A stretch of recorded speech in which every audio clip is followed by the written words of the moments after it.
waiting all year for my Christmas gifts, making a list.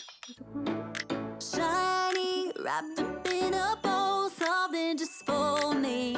Baby, you're my wish. Aujourd'hui, je t'emmène avec moi pour peindre des vitrines de Noël chez moi. J'avais trop envie de le faire et je me posais vraiment un tas de questions, à savoir est-ce que la peinture va bien tenir et au contraire est-ce qu'elle va pas trop tenir, enfin dans le sens où est-ce que je vais pouvoir l'enlever, etc., etc. Et je me suis dit que ça pourrait être cool de pouvoir vous partager tout ça. Si vous aussi vous vous posez ces questions pour faire des vitrines de Noël chez vous ou ailleurs. Si c'est la première fois que tu arrives sur une de mes vidéos, salut, moi c'est Alicia et je partage ici mon parcours pour vivre de mon art, notamment avec des peintures murales, des illustrations digitales. Il y a quelques mois j'étais en manque d'inspiration, je vous avais demandé ce qui vous faisait penser à la Haute-Savoie ou à Chamonix et l'une d'entre vous m'a répondu les marmottes. Du coup j'ai fait quelques croquis de marmottes et j'aime beaucoup celles-ci et je pense qu'on peut les customiser pour les faire devenir des petites marmottes de Noël et donc c'est ce qu'on va faire et on va les mettre sur vitrine. Comme j'ai vraiment envie que ça soit nickel, ce que je vais faire c'est que je vais les refaire sur Procreate et ensuite je vais les diffuser sur du papier pour pouvoir les faire sur mes vitrines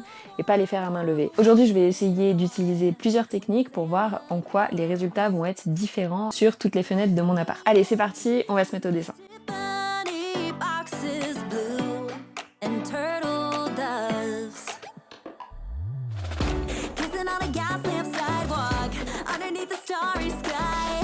Walking down the Royal Mile with your hand in mine.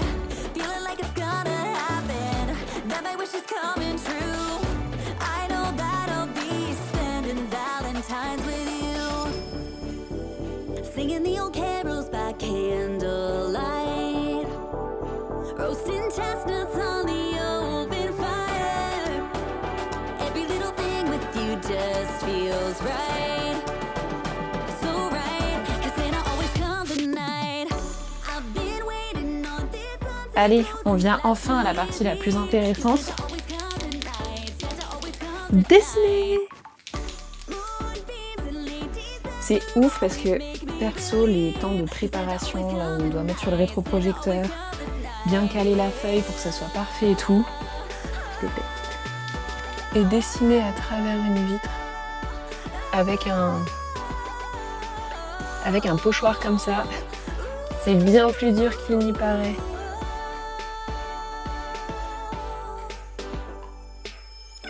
I've been waiting on this on Santa Claus since last New Year's Eve. Santa always comes at night. Santa always comes at night. Là c'était vraiment mes toutes premières vitrines, du coup j'ai pas voulu acheter beaucoup de matériel etc. J'ai fait avec ce que j'avais à la maison et donc j'ai tout fait au Posca.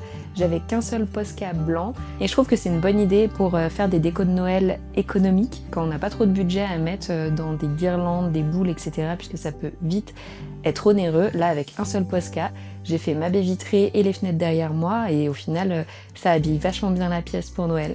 Donc ça peut être un petit tips pour vos décos de Noël aussi perso. J'ai vu pas mal de vidéos de personnes qui font des vitrines avec de la peinture au latex. Ça donne des vitrines très colorées, très pop, où on s'éloigne même un petit peu de tout ce qui va être rouge, vert, un peu plus traditionnel de déco de Noël. J'aimerais trop essayer la prochaine fois, peut-être pour le printemps. Mais pour le moment, voilà, pour un premier test, je voulais faire avec ce que j'avais à la maison et en vrai, je suis quand même super satisfaite. Ça y est, j'ai fini les vitrines, c'était vraiment très cool à faire. Normalement, je devais faire les autres pièces de ma maison, mais en fait, il est déjà 19h, ça m'a pris un temps de dingue. Je pense que je préfère quand même faire des illustrations un peu techniques, comme la première que je vous ai montrée avec les marmottes juste ici, parce qu'au moins on a un rendu vraiment nickel. C'est beaucoup plus dur, je trouve, à faire en suivant un patch en dessous, vu qu'on a l'épaisseur de la vitre.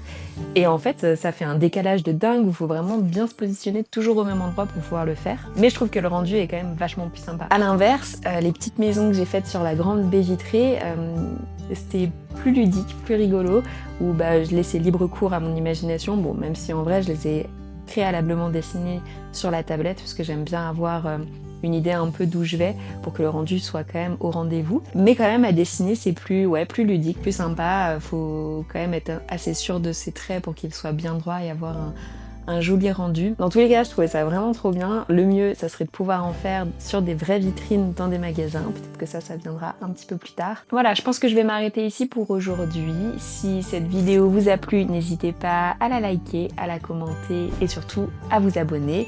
Dans tous les cas, on se retrouve très vite dans une prochaine vidéo. Ciao!